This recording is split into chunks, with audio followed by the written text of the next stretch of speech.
Welcome to the City Manager's Report.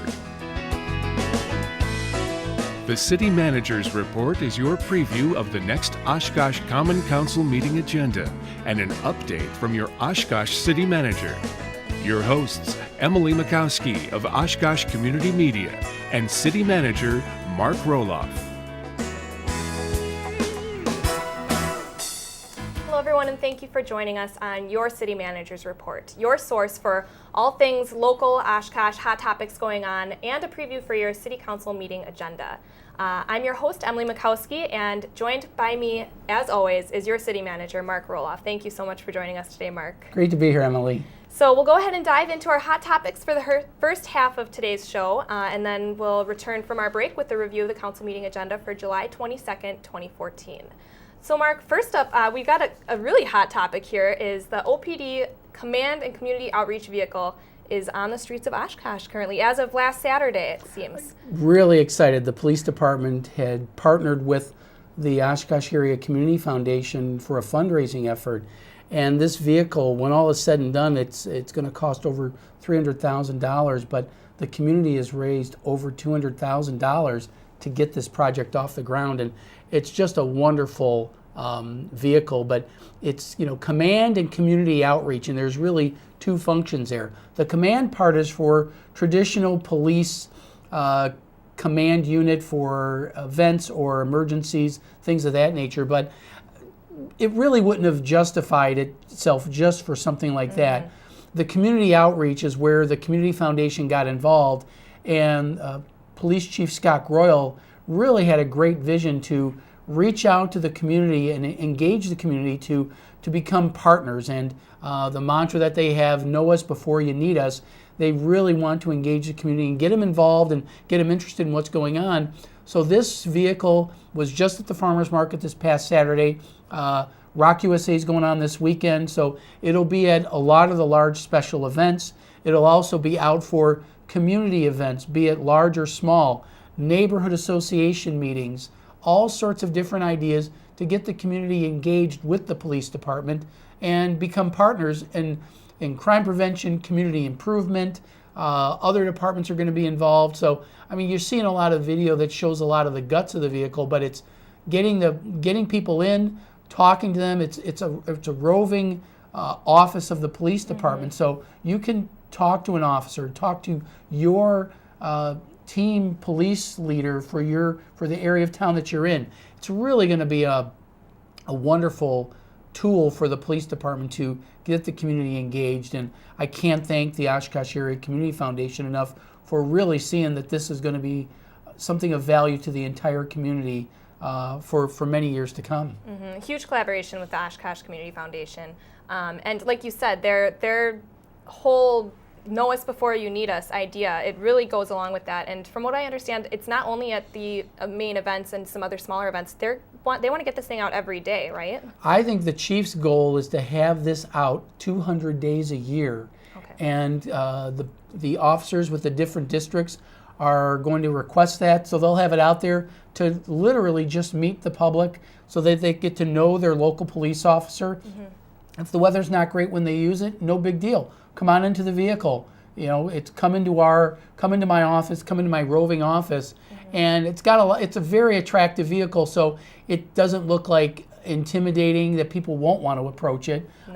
And that's the whole idea, is to be very welcoming for that. And for the kids events, you'll see McGruff out there and all the usual things you see with a lot of police functions, but it's there to engage the community and have them become a part of everything we do. So there's the logo again, know us before you need us. It looks awesome. It really is. And I said the Community Foundation, the University of Wisconsin Oshkosh Foundation, the John Kinzel Foundation, a lot of wonderful local groups were part of making this happen.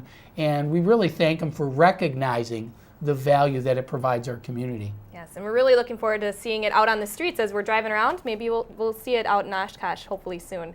On to our next item here, the Waterfront Visioning Workshop. It's been in the news a little bit lately that some of these meetings, open forum type things for people in the public to come and tell us their ideas of what they hope to see the waterfront look like.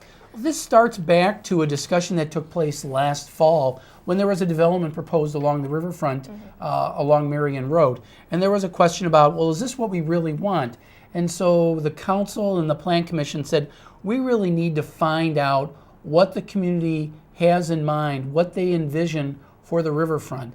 It's been an industrial area for over 100 years, and now it's evolving. So what do we want it to evolve to? And so the idea is to, what areas of the riverfront they value most. A lot of people have talked about the Pioneer. Of course, the Pioneer is a big part of that. But there are other areas. What other parts do you value? How do you connect the existing neighborhoods with this area? That's a big deal.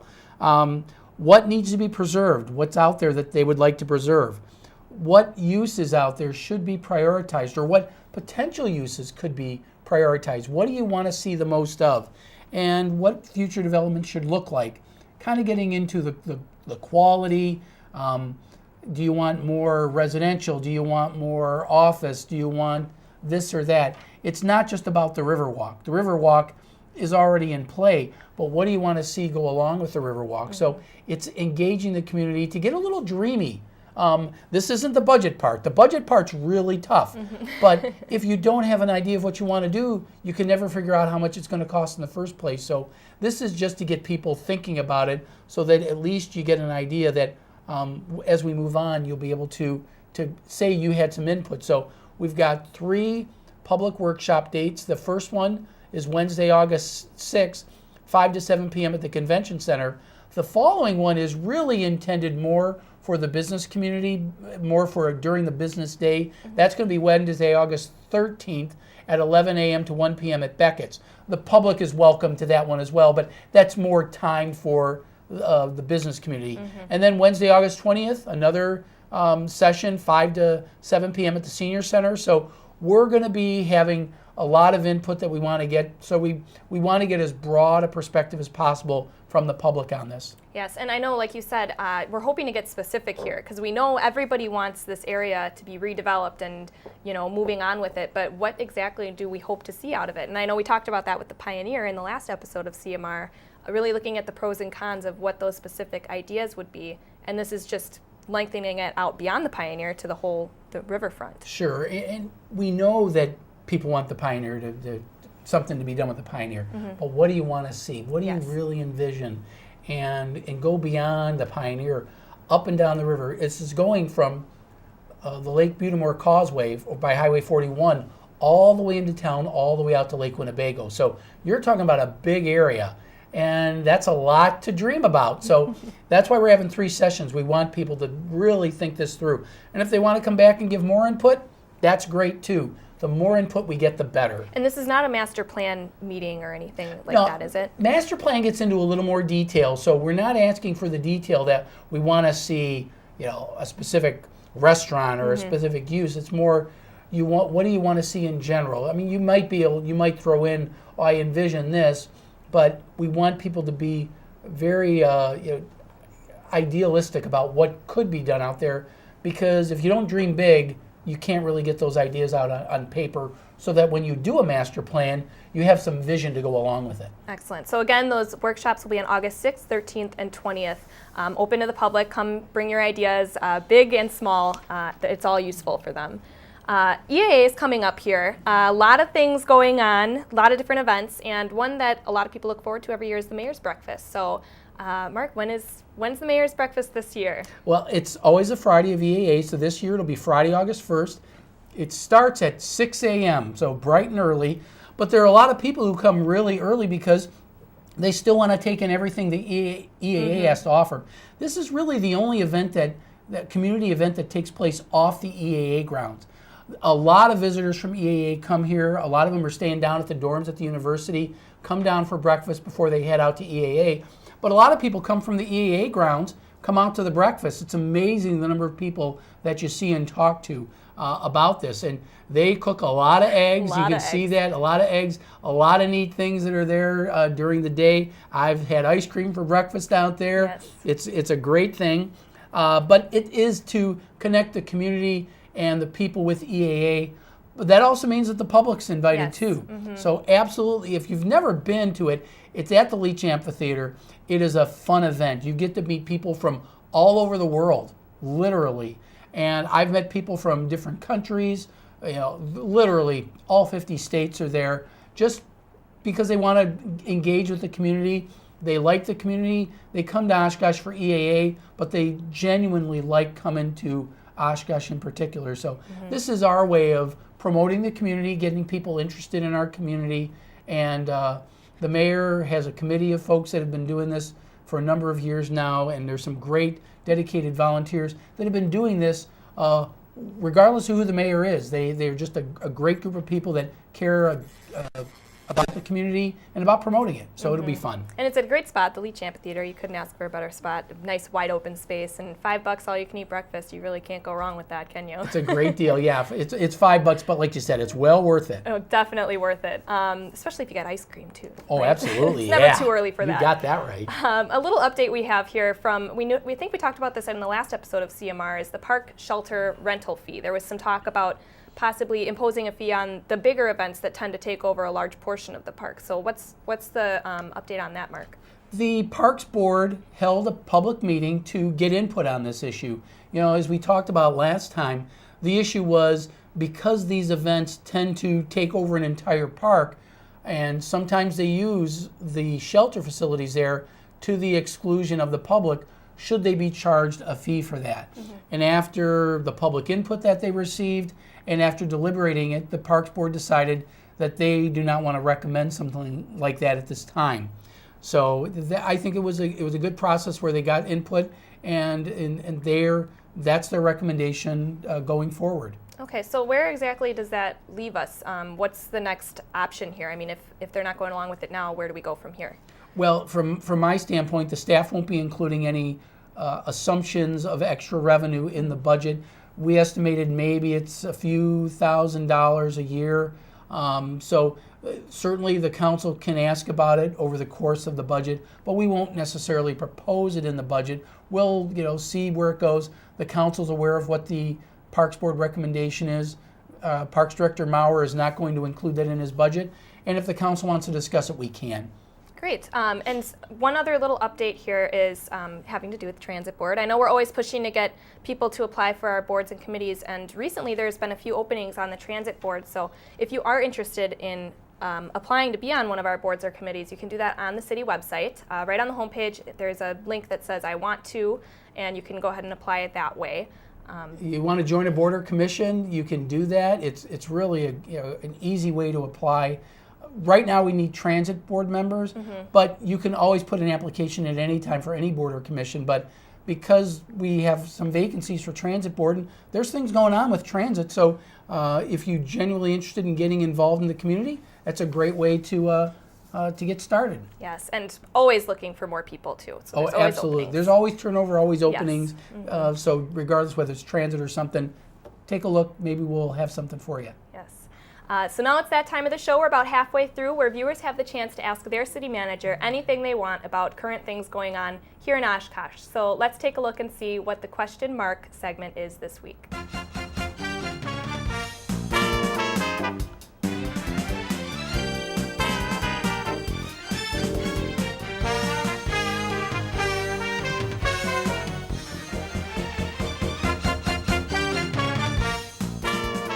All right, Mark, an interesting question this week is why are there so many seagulls near City Hall? Anyone who's been visiting lately has probably noticed a flock of seagulls here. Oh yeah, and it's not that that band from the 80s either. No, it is not. It's I wish there was another question you could have asked me, but we have gotten several questions from this, and I can't believe you guys actually did the video for this.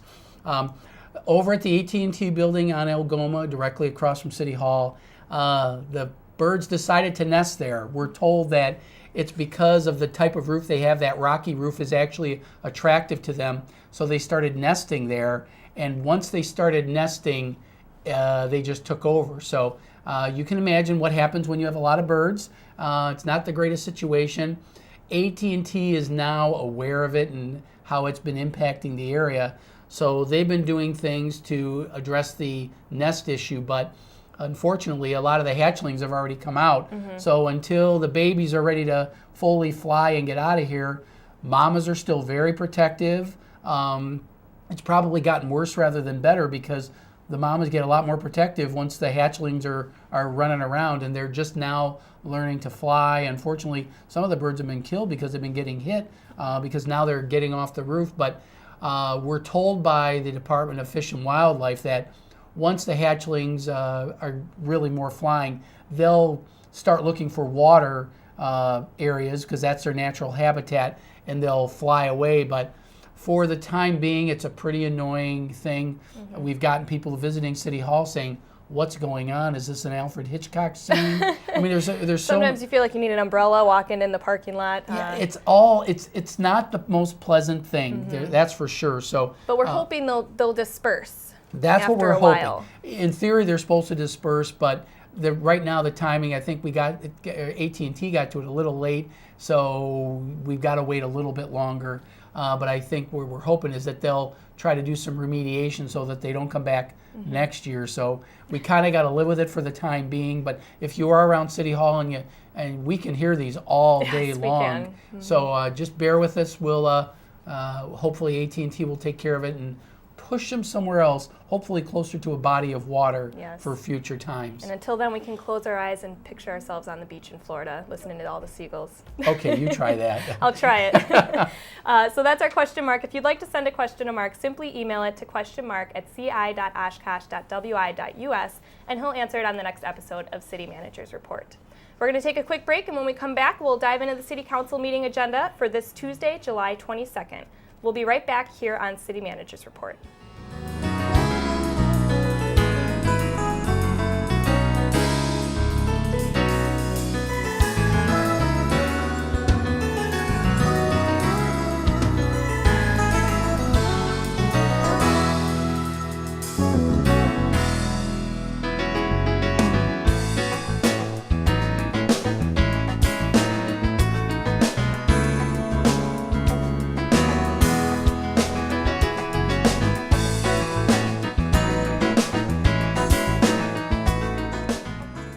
I'm Mayor Bergtauer, and I'm asking for your help. The city has several boards and commissions that play important roles in just about every aspect of local government. Whether it's the Parks Board or the Landmarks Commission, these and other boards act as a forum for citizens to address their concerns and questions about Oshkosh city government. The boards also provide members the opportunity to make positive suggestions to the council or city staff to move the city forward. So here's where we need your help. For our city to work effectively, we need active citizen participation. Many of our boards and commissions currently need members. We're asking for just a few hours of your time each month to serve on one of our boards or commissions and help to ensure a strong democratic process. So please consider serving on a city board or commission. For an application, visit the city website, stop by the city manager's office in City Hall, or call 236-5000. Thank you for your interest, and we look forward to your possible involvement.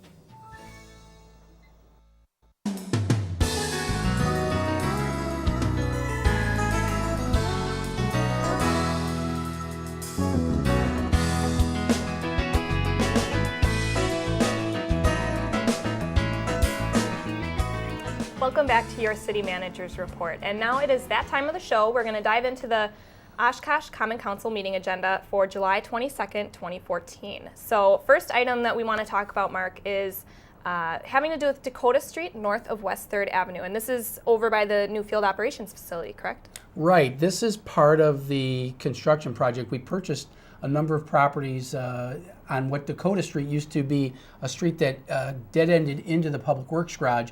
With part of our expansion, we purchased some properties on either side of Dakota Street, and we're going to be building over that portion of Dakota Street, so we're abandoning it and it will no longer be a public street. It'll just be part of the yard. So the process is that you have to vacate it as a public street so that it can be used for other purposes. It's still going to be for a public use, just not a street anymore. But that was part of our expansion to maximize the footprint we had out there, because we didn't have enough room as it existed. So with the purchasing of the property and abandoning the right-of-way, this will enable us to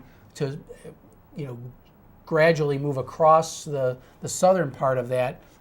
Without having to work around the road. Yeah, working around the road. It really would be very inefficient. Now it'll be much more efficient, and the project's going along well. And part of it is we've got the land now, and now we can spread out and get things going. Yes, continuing on with this huge project, which actually hopefully we're going to be seeing the old one coming down pretty soon, right? Let's hope so. There's been a little bit of delay there, but I hope you heard some good things that it's coming down soon. Yes.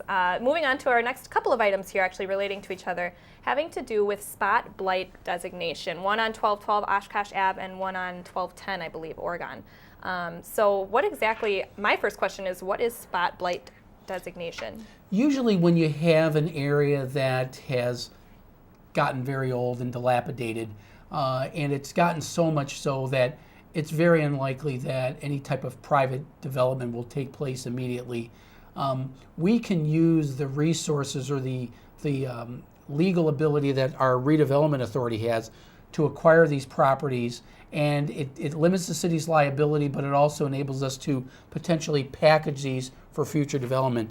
The one on Oshkosh Avenue is pretty dilapidated, and we've been talking with the other owners surrounding that, and we might be able to do something down the road. So what it is, we hold it as a place marker, and then we might resell it to the private market, or use it for, just hang on to it for a while and see what happens with the rest of the properties. The same thing on Oregon Street. This property was very dilapidated, and so we'll demo it, and then either we will wait to see what happens with the other properties there, or perhaps resell it back to adjoining property owners for parking or green space or something like that. But the idea is we want that an area to improve, and if we purchase it, it hopefully will prevent the other properties from getting dragged down.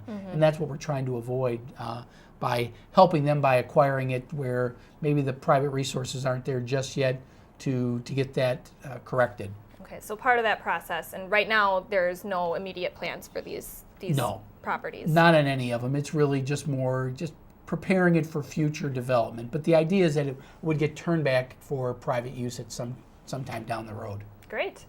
Moving on here, Resolution 14-331 and 332, also relating to each other, is to approve some urban green space usage in the Middle Village area, actually. So what's urban green space, first of all? Well, urban green space is turning an empty lot into something in a largely urban area where there's not a lot of green space, into something that the entire area can enjoy. It's not necessarily a park, it's just an area of green space where it just adds to the character of the area.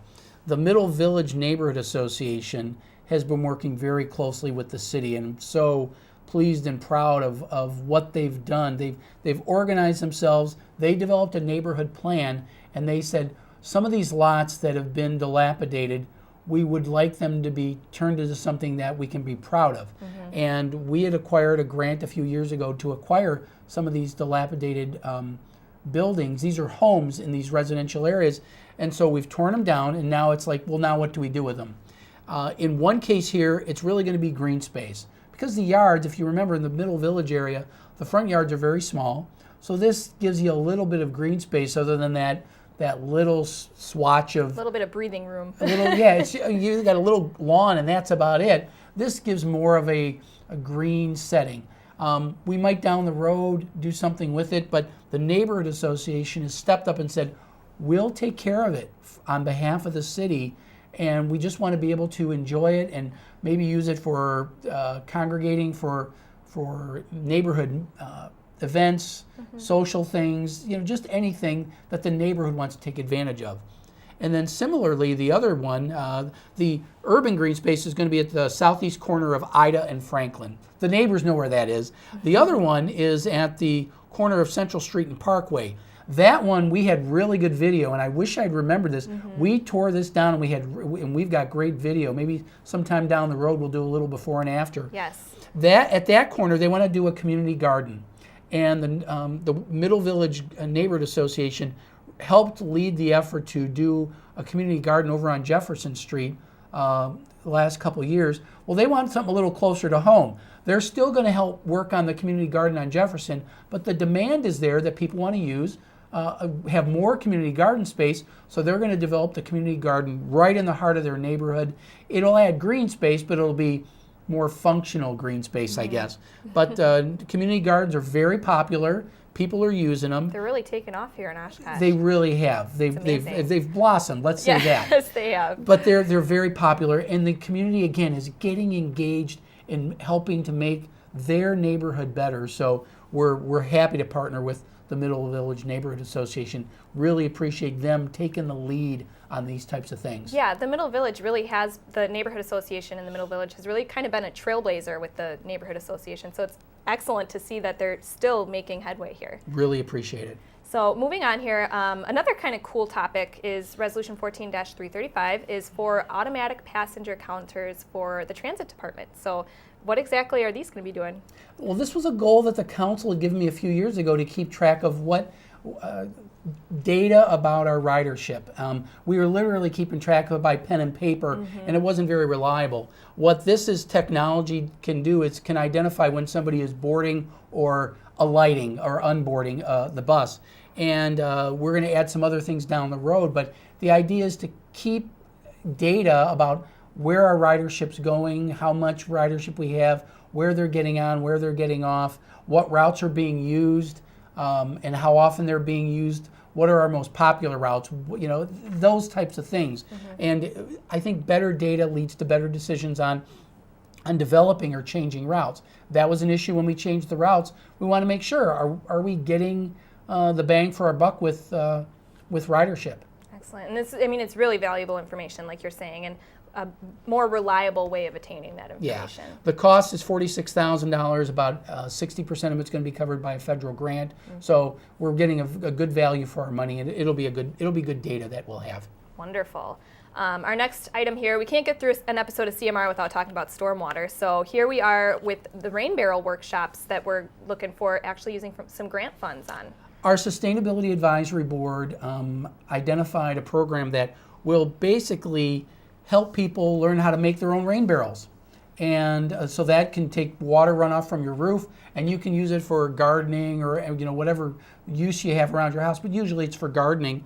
And actually, if you do this, you might be able to get a little bit of break on your stormwater bills. So this is for us to apply for the grant or accept the grant, and you'll be hearing more about the workshops in the coming weeks. But if you've ever thought of a rain barrel, keep an eye on this one, because we got $2,000 that will be able to do this workshop, and you might find yourself installing a rain barrel at your house. Yes, and I mean, they're really cool too. I never realized how useful they can actually be, and how a lot of people here in Oshkosh do have them, and it's great that they're trying to expand that user base a little bit. Exactly. So on to our last item here. For future agenda items, we wanted to talk about an upcoming budget workshop on July 23rd. So what are we, kind of preliminary here?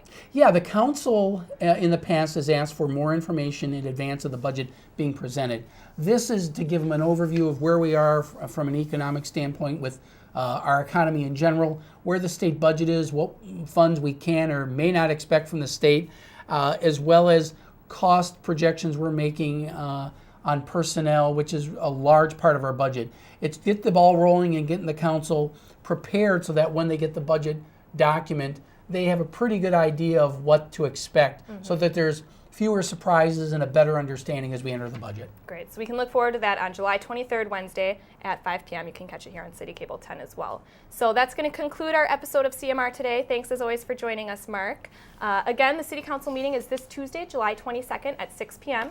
You can watch it live on City Cable 10 or also on 101.9 WOCT. The Winnebago County Board meeting, scheduled for 6 p.m. that night, will be airing on City Cable 10 immediately following the council meeting. Also, don't forget to tune into City Cable 10 for the League of Women Voters Candidates Forum on Monday, July 21st at 6:30 p.m. Make sure to like us on Facebook, follow us on Twitter for different city updates and government updates. And don't forget, if you have a question for City Manager Mark Roloff, email it to questionmark@ci.oshkosh.wi.us. So as always, thanks again for joining us on your City Manager's Report, and we'll see you next time.